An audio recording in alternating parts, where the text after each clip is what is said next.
Dear students, आज आपके लिए है 12th की राजनीति शास्त्र का चैप्टर नंबर 7 जिसका शीर्षक है जन आंदोलनों का उदय अर्थात राइज ऑफ पीपुल्स मूवमेंट्स। प्यारे बच्चों, देखिए भारतीय संविधान में भारत को एक लोकतांत्रिक गणराज्य घोषित किया गया है और लोकतंत्र में जन आंदोलनों का एक विशेष महत्व होता है, क्योंकि लोकतंत्र ही ऐसी शासन प्रणाली होती है जिसमें नागरिकों को विचार अभिव्यक्ति की स्वतंत्रता दी जाती है। लोग अगर सरकार की किसी बात से नाराज हो, अपने हितों को उपेक्षित महसूस करते हो, तो उन्हें सरकार के खिलाफ आवाज उठाने का अधिकार होता है। लोकतंत्र में जनता अपनी आवाज को सरकार तक पहुंचाने के लिए जन आंदोलनों का प्रयोग एक माध्यम के रूप में करती है। ये आंदोलन आरंभ में तो शांतिपूर्ण तरीके से चलाए जाते हैं, लेकिन अगर सरकार इनकी तरफ ध्यान नहीं देती है तो बाद में ये हिंसक रूप भी धारण कर सकते हैं। राजनीतिक दल जो सरकार तथा जनता के बीच एक कड़ी का कार्य करते हैं, वो जनता के हितों को बढ़ावा देते हैं तथा अपने कार्यक्रम में जनता के हितों को शामिल करते हैं। लेकिन यदि यही राजनीतिक दल अपने हितों को सर्वोपरि रखते हैं तथा जनता के हितों की अनदेखी करते हैं, तो जनता सहारा लेती है आंदोलनों का। भारत में इन जनता के द्वारा चलाए गए आंदोलनों का आरंभ 1970 के दशक में आरंभ हुआ। वैसे तो स्वतंत्रता से पहले भी समय समय पर भारत में बहुत सारे आंदोलन चलाए गए हैं, जिनमें भूमि सुधार आंदोलन, किसान आंदोलन तथा दलित आंदोलन अत्यधिक शामिल हैं। लेकिन ब्रिटिश सरकार का तानाशाही रवैया होने के कारण इन आंदोलनों को दबा दिया जाता था तथा जनता का मुंह बंद कर दिया जाता था।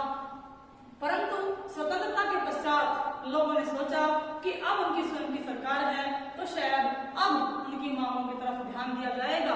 परंतु 3 चुनावों के दौरान तक कांग्रेस पार्टी को स्पष्ट बहुमत मिलने के कारण लगता है कि कांग्रेस पार्टी सत्ता के नशे में चूर रही तथा उसने जनता की मांगों की तरफ कोई विशेष ध्यान नहीं दिया। अतः इन लोगों ने 1970 के दशक में जन आंदोलनों के माध्यम से अपनी आवाज को उठाना आरंभ किया। आइए जानते हैं कि जन आंदोलन आखिर होते क्या है, उनकी परिभाषा क्या है। जो आंदोलन लोगों की किसी समस्या या जनहित को लेकर के चलाए जाते हैं, उन्हें जन आंदोलन कहते हैं। आइए एक एक करके भारत में 1970 के दशक के दौरान आरंभ हुए ये कौन कौन से आंदोलन है, उनके ऊपर चर्चा करते हैं। सबसे पहले मैं यहाँ पर बात करूंगी चिपको आंदोलन की। चिपको आंदोलन 1972-73 में तत्कालीन उत्तर प्रदेश में तथा वर्तमान समय में उत्तराखंड के टिहरी गढ़वाल क्षेत्र के रेणी नामक गांव में चलाया गया। वहां पर लोगों की जो आजीविका थी वह मुख्य रूप से वनों पर ही निर्भर थी।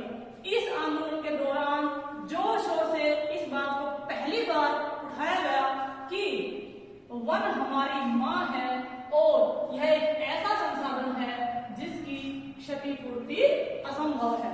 अर्थात ये लोग वनों से ही अपनी आजीविका चलाते थे तथा ये वनों को काटने की अनुमति नहीं देते थे।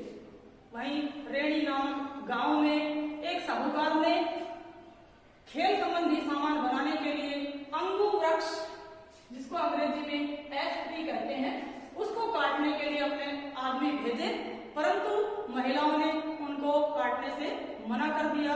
इसी प्रकार से एक कंपनी ने खेल का सामान बनाने के लिए एवं कृषि उपकरण बनाने के लिए अपने ठेकेदारों को उसी गांव में भेजा, तो महिलाओं ने इसका डट करके विरोध किया। यह आंदोलन मुख्य रूप से सुंदरलाल बहुगुणा के नेतृत्व में चलाया गया तथा महिलाओं ने इस आंदोलन के दौरान वृक्षों का आलिंगन कर लिया। चिपको का अर्थ है वृक्षों से चिपक जाना, अर्थात उनका आलिंगन करना, और मजबूर होकर के उन ठेकेदारों को वहां से वापस लौटना पड़ा। वो खाली हाथ ही लौट गए, क्योंकि इस आंदोलन ने एरिया में बहुत ज्यादा जोर पकड़ लिया था। इस आंदोलन का चलना भी स्वाभाविक था, क्योंकि इससे उनकी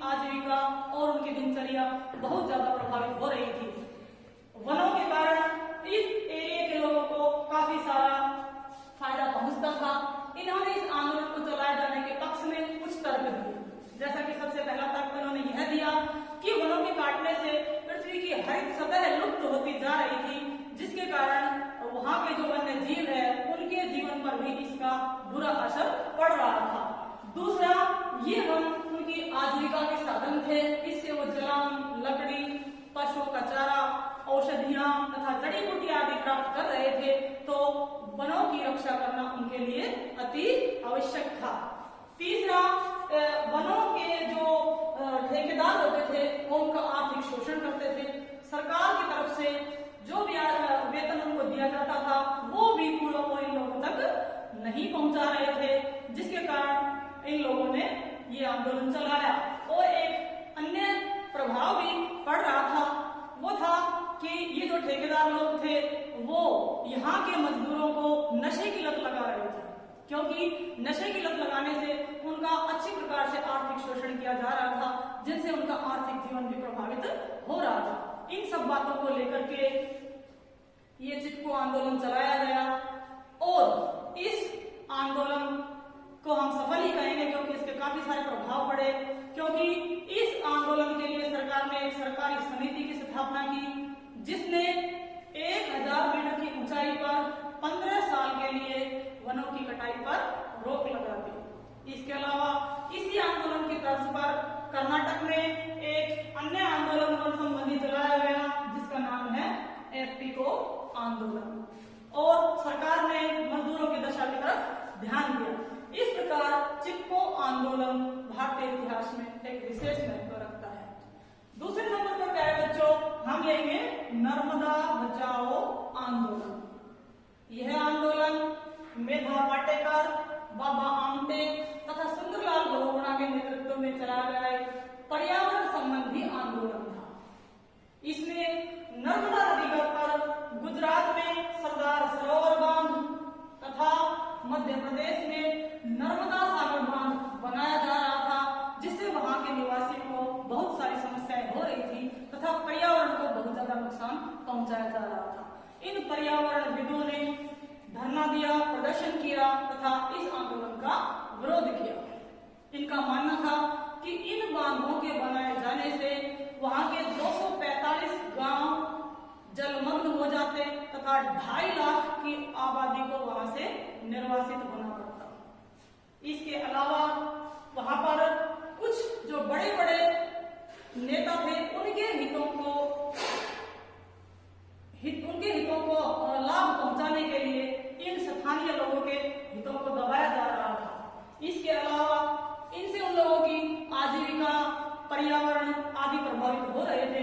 तो इन सब से बचाने के लिए नर्मदा बचाओ आंदोलन का आरंभ किया गया। परंतु इन योजनाओं से, इन बांध बनाए जाने से बहुत सारे लाभ भी होने जा रहे थे। अतः विरोधी पार्टियों ने इस आंदोलन का समर्थन नहीं किया। परिणाम स्वरूप इस आंदोलन ने दम तोड़ दिया। इसके अलावा अगला है ताड़ी विरोधी आंदोलन अर्थात शराब विरोधी आंदोलन। ये आंदोलन आंध्र प्रदेश में दुबरघंटा नामक गांव से चलाया गया। इस आंदोलन को हम एक महिला आंदोलन भी कह दें तो इसमें कोई अतिशयोक्ति नहीं होगी। अक्सर परीक्षाओं में ये प्रश्न पूछा जाता है कि क्या ताड़ी विरोधी आंदोलन को एक महिला आंदोलन का दर्जा दिया जा सकता है? तो इसका उत्तर हमें होगा, क्योंकि इस आंदोलन का सारा संबंध ही महिलाओं से था। व्यक्ति जब शराब पीकर घर आ रहे थे तो घर आकर वो महिलाओं से हिंसा करते थे तथा शराब सेवन से उनकी मानसिक तथा सामाजिक स्थिति भी कमजोर होती जा रही थी। इसके अलावा उनकी आर्थिक हालत भी कमतर होती जा रही थी, क्योंकि अधिकतर पैसा वो नशे की लत पर खराब करते थे। अतः इस प्रकार से महिलाओं ने एकजुट होकर के शराब की दुकानों पर धरना दिया और उन्होंने एक नारा भी दिया कि शराब की बिक्री बंद करो। देखते देखते यह आंदोलन आसपास के सभी गांवों में फैल गया और इस आंदोलन को काफी बल मिला। आइए, जब हम महिला संबंधी आंदोलन की बात कर रहे हैं तो महिलाओं की स्थिति पर भी विचार करते हैं। महिलाओं की स्थिति हमेशा से ही समाज में बहुत ही दयनीय रही है। यदि हम प्राचीन समय की बात करें तो प्राचीन समय से भी महिलाओं को हमेशा एक कमतर स्थिति का सामना करना पड़ा है तथा अपमान झेलना पड़ा है। बस प्राचीन समय में महिलाओं का कार्य अपने पति की सेवा करना, बच्चों को जन्म देना, उनका पालन पोषण करना तथा घरेलू कार्य करने तक ही सीमित था। मध्यकाल में भी महिलाओं की स्थिति के तरफ कोई विशेष ध्यान नहीं दिया गया। भारत में आजादी के बाद महिलाओं की स्थिति सुधारने का भरसक प्रयत्न किया गया है। इसमें देखिए हम देखते हैं कि महिलाओं के साथ कौन कौन सी असमानताएं की जाती थी। सबसे पहले तो मैं ये कहूंगी कि महिलाओं को हमेशा से ही एक दोयम दर्जे का नागरिक समझा जाता रहा है। उसे कभी भी पुरुषों के समान स्थिति प्राप्त आज तक नहीं हो सकी है और उसको हमेशा एक निम्न दर्जा दिया जाता रहा है। औरत को कभी भी अपने घर के निर्णयों में भागीदारी नहीं दी गई है। इसके अलावा एक दहेज ऐसी समस्या है कि महिलाओं को अगर हम बराबर शिक्षित करते हैं तो भी दहेज देना पड़ता है। हालांकि सरकार ने दहेज विरोधी कानून भी बनाए हैं, लेकिन फिर भी ये दहेज प्रथा भारत जैसे देश में जोर पकड़ती जा रही है। वर्तमान समय में ये पहले से और ज्यादा बढ़ी है, कम नहीं हुई है। इसके अलावा जो महिलाएं हैं उनसे कई बार दुर्व्यवहार किया जाता है। कई ऐसे भयानक अपराध महिलाओं के खिलाफ किए जाते हैं। महिलाओं के प्रति हिंसा होती है, घरों में मारपीट होती है, बलात्कार जैसे जघन्य अपराध महिलाओं के खिलाफ किए जाते हैं। और भारत में जो निर्भया मामला है वो किससे छुपा हुआ है? भारत में निर्भया केस बहुत ही लज्जित करने वाली दुर्घटना थी। कई बार जब महिलाओं के साथ इस प्रकार के अपराध हो जाते हैं तो इन मामलों को वो पुलिस में भी दर्ज नहीं करवाती है, क्योंकि इसमें वो अपना अपमान भी समझती है तथा ये न्याय की प्रक्रिया बहुत अधिक जटिल है, लंबी है, महंगी है, जिसके कारण वो न्याय प्राप्त नहीं कर सकती है। और कई बार जब वो अपनी रिपोर्ट दर्ज भी करा देती है तो भी अपराधियों को छोड़ दिया जाता है। इस तरह से महिलाओं के साथ दुर्व्यवहार अब तक समाज में होता आया है। एक अन्य समस्या भी है उनके साथ, महिलाओं के साथ, वो है सामाजिक समानता केवल दिखावा मात्र है। समाज में महिलाओं को पुरुष के समान माना गया है, लेकिन ये मैं कहती हूँ कि आज भी दिखावा है। हर छोटे बड़े निर्णय पुरुष ही लेता है, महिलाओं की उसमें कोई नहीं चलती है। इसके अलावा महिलाओं की जो राजनीतिक भागीदारी है उसमें भी बहुत ही कम भागीदारी है। देखने के लिए तो भारत जैसे देश में श्रीमती इंदिरा गांधी और पाकिस्तान में बेनजीर भुट्टो इत्यादि प्रधानमंत्री के पद पर भी रही हैं, लेकिन उनको फिर भी मैं कहूंगी कि राजनीतिक भागीदारी महिलाओं की इतनी ज्यादा नहीं है। प्रतिभा देवी सिंह पाटिल राष्ट्रपति के पद पर भी रही हैं, लेकिन फिर भी भारत में अब तक जो 17 आम चुनाव हो चुके हैं उसमें केवल 16वां आम चुनाव 2014 में जो संपन्न हुआ उसमें महिलाओं की भागीदारी पहली बार 12% को पार कर सकती है। इस प्रकार मैं कह सकती हूँ कि हर स्तर पर महिलाओं के साथ भेदभाव किया जाता है, लेकिन इस प्रकार से इन भेदभावों को देखते हुए आजादी के बाद हमारी सरकार ने महिलाओं की स्थिति में सुधार करने के काफी प्रयत्न किए हैं। इनमें मैं वर्णन करना चाहूंगी कि सरकार ने 1955 में हिंदू विवाह अधिनियम का निर्माण किया। इसी तरह से दहेज निरोध अधिनियम 1961 में बनाया। समान पारिश्रमिक कानून 1976 में पास किया गया। इसी प्रकार बाल विवाह को निषेध घोषित किया गया 1978 में और घरेलू हिंसा से सुरक्षा कार्यक्रम अधिनियम बनाया 2005 में। और अब तो सरकार ने लिंग परीक्षण पर भी रोक लगा दी है, क्योंकि आजकल ऐसी टेक्निक चली हुई है कि जन्म से पूर्व ही बच्चे का गर्भ में ही लिंग का पता लगा लिया जाता है, जिससे कि उसको जन्म से पहले ही मार दिया जाता है। लेकिन इससे महिलाओं की संख्या घटती गई है और महिलाओं का आंकड़ा पुरुषों के 1000 के समक्ष 923 तक आ पहुंचा। ये एक सोचनीय विषय थी। अतः हरियाणा जैसे राज्यों में भी लिंग परीक्षण पर रोक लगा दी गई है। इसके अलावा हमारी सरकार ने एक और सराहनीय कार्य किया है, वो 73वें और 74वें संवैधानिक संशोधन में महिलाओं को 30% आरक्षण दिया है, जिससे उनके सम्मान में काफी वृद्धि हुई है तथा राजनीति में उनकी भागीदारी बढ़ी है। कई राज्यों में जैसे कि राजस्थान और हरियाणा में तो यह प्रतिशत बढ़ाकर 50% तक कर दिया गया है।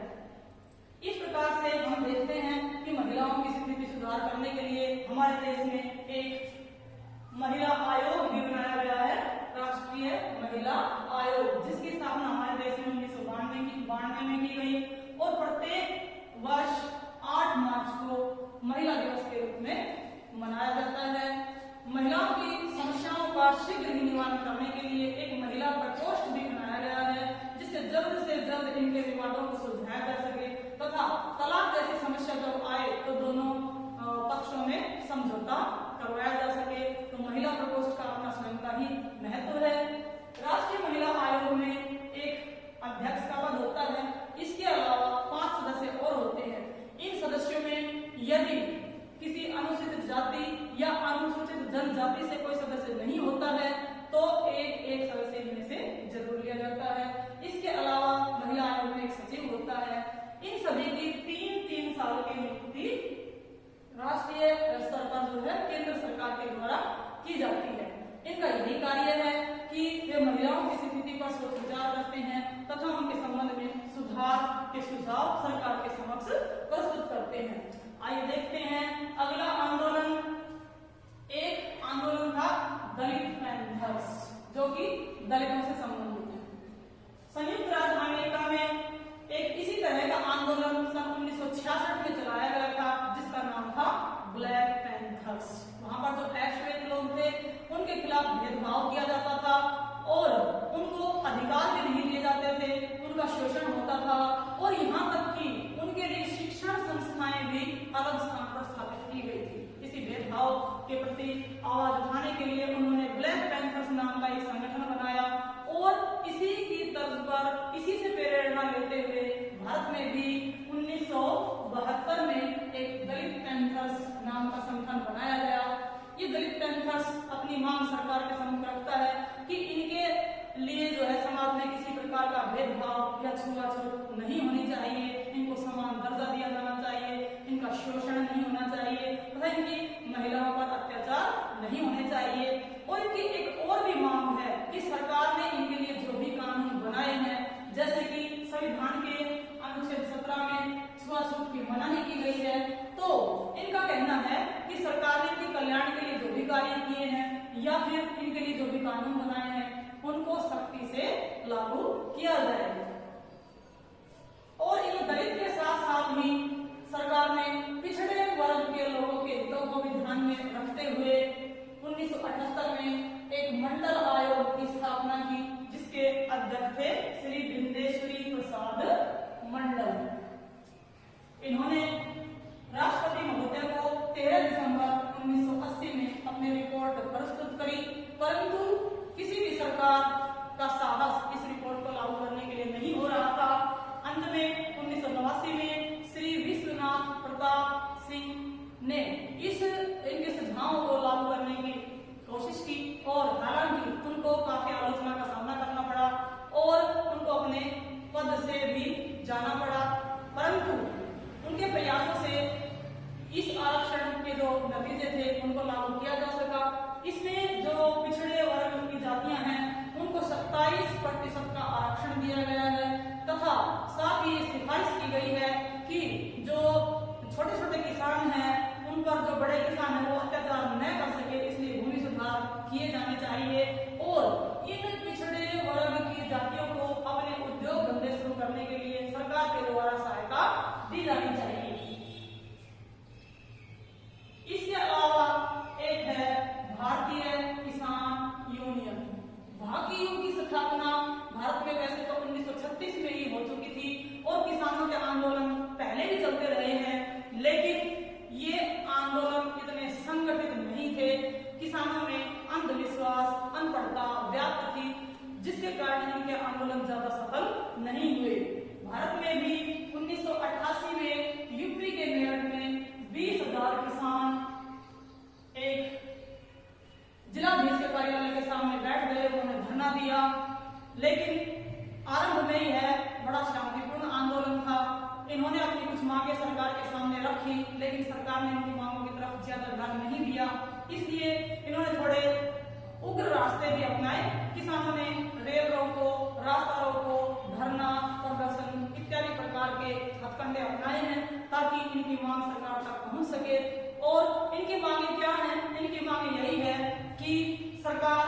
इनके जो उत्पादन है उनकी कीमतों में बढ़ावा करे, खाद, बीज, उर्वरक और जो कीटनाशक दवाइयां हैं उनमें इनको सब्सिडी प्रदान करे तथा इनके जो उत्पाद है उनको निर्यात करे तथा समय पर इनकी कीमतों का भुगतान करे।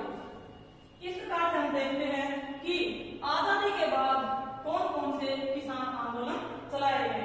आजादी के बाद सबसे पहले तिभागा आंदोलन चलाया गया। यह आंदोलन पश्चिमी बंगाल में चलाया गया जो कि 1946-47 में शुरू हुआ। इसमें जो है किसानों ने, बड़े किसानों का विरोध किया, परंतु जल्द ये आंदोलन समाप्त हो गया। इसके अलावा एक और आंदोलन उसी समय चलाया गया तेलंगाना में। तेलंगाना उस समय हैदराबाद में करता था। हैदराबाद में मझोले किसानों ने यह आंदोलन अधिक कर वसूल करने के लिए जमींदारों के विरुद्ध चलाया गया, जिनके पास बहुत बड़ी बड़ी जमीनें थी, उनके विरुद्ध चलाया गया।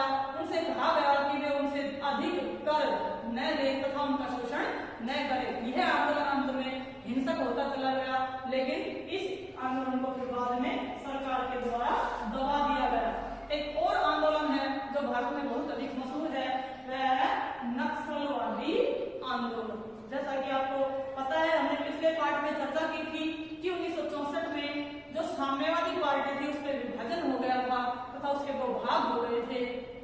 फिर जो है 1967 में चुनाव आयोजित कराए गए, जिसमें जो एक कानू सान्याल नाम का जो एक किसान था उसने अपनी एक अलग से पार्टी बनाई जिसका नाम था साम्यवादी लेनिनवादी पार्टी। इस पार्टी में जो कानू सान्याल नामक व्यक्ति था उसके निर्देशन में किसान हिंसक हो गए तथा उन्होंने अपनी मांगे जोरदार ढंग से सरकार के सामने रखी, परंतु सरकार ने उनके आंदोलन को दबा दिया।